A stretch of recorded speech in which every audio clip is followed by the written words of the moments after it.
Because you were talking, and your voice seemed to come out the speaker. And when you put the mic on the other geezer, it just sounded like he was talking. It sounded like the speaker. No, I'm just checking, observing what you guys are all talking about. You can step in the ring, no problem. True. No, but why do you believe it's true? Because I believe that it's the word of God. Why do you believe that? Because I do. I challenge anyone to bring a superior way of life than Islam.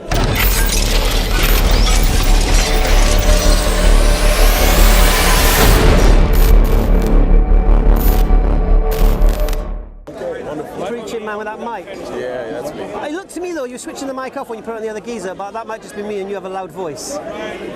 Just listening, man. Observing what you guys got there. No, on the video I'm saying. Because you were talking, and your voice seemed to come out the speaker. And when you put the mic on the other geezer, it just sounded like he was talking. It sounded like the speaker. Shady tactic, that one. So what's the good news? What are you here for?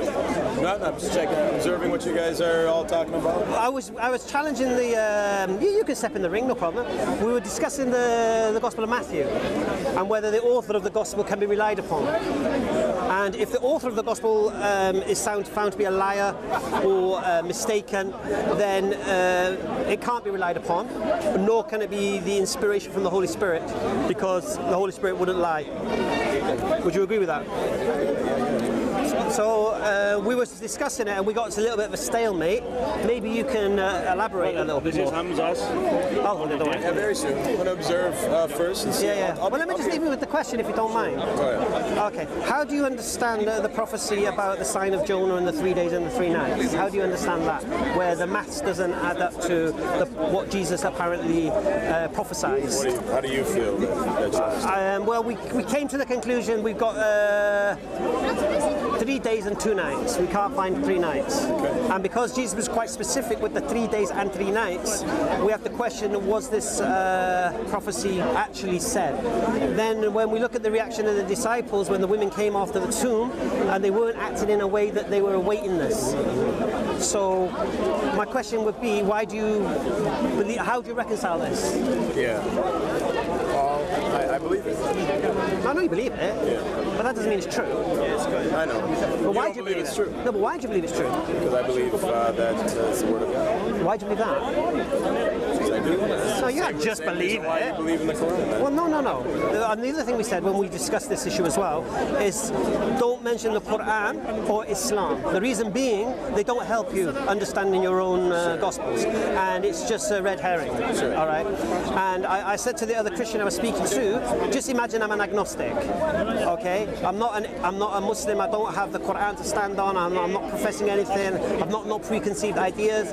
I just want you to show me why you believe what you're reading is reliable. So I'm trying to... So I'm walking around. I'm going to be here. All right. And I'll come hunt you down, don't worry. Okay, I'm going to be here. Oh, fantastic. I'm going to be preaching and sharing the word. Oh, okay. Well, I'm sure I'll interrupt you at some point. How long have you been a Muslim? Coming up 16 years now. 16 years in October. How long have you been a Christian? About 21. 21. How old are you now? 37. So about 16. Okay. Yeah. Cool, man. How's it going for you? Next level, man. I challenge anyone. I come to the park when I do. I challenge anyone to bring a superior way of life than Islam. Anyone. Cleaner, healthier living. Bring it. Awesome. I don't see any. Bring any way of life that marries up with my criteria for how a creator of the heavens and earth should be. How did you become a Muslim? What's your story? I said, La ilaha illallah Muhammad Rasulullah. No, I mean, what happened? To be honest with you, my story's long. I've got a YouTube channel, EF Dawa. If you go on there, you can see the full thing. EF Dawa. Yeah. One thing Christians did say to me that, if Christians came to you first, you would become a Christian. I told them straight, I would never fall for that. I could never fall for that idea. Yeah. Well, like I say, story as well. You know, we all have a story. But one thing I would say about stories, the reasons why, make sure it's not just based on experience. Don't think you've seen something, you heard something, you had a vision of something, you dreamt something, because this is all methods of deception. Because your eyes, your hearing, your senses can all be fooled. It's got to be reasoned. We're in the 21st century here. We don't believe Thor strikes the clouds with his hammer and causes thunder and lightning. We reason in this day and age. This is why Thor no longer exists. This is why Odin no longer exists. Because we've reasoned past that. See, when someone believes something, they have a right to believe it. correct, okay? And they don't even need to have evidence for what they believe, but they need a reason. Now, if that reason's questioned and it seems to be illogical or irrational and doesn't make any sense, and you can show that it's illogical, irrational, doesn't make any sense, and they continue to hold that belief, they're now delusional. You know what I'm saying? So this is why I asked you why you believe what you believe, and you said, just do. It don't work that way. You weren't born believing. I mean, I have reasons. I just want to observe. I know. I'd love to hear those reasons. David, but you'll see me soon.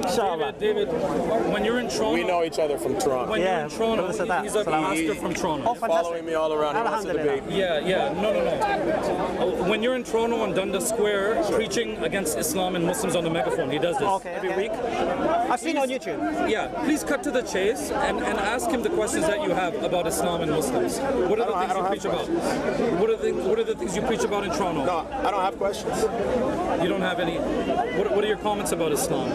I don't believe in it. What are the things you say? Of course I don't. I don't agree with it. I've seen his second-rate David Wood regurgitated nonsense. I've seen that. But over there, you have a microphone and you invite Muslims to debate you, correct? Sure. You do that. Sure. So now's the right time to debate. And I will. You will? But I'm observing first. Let him observe. I like to fish. Okay.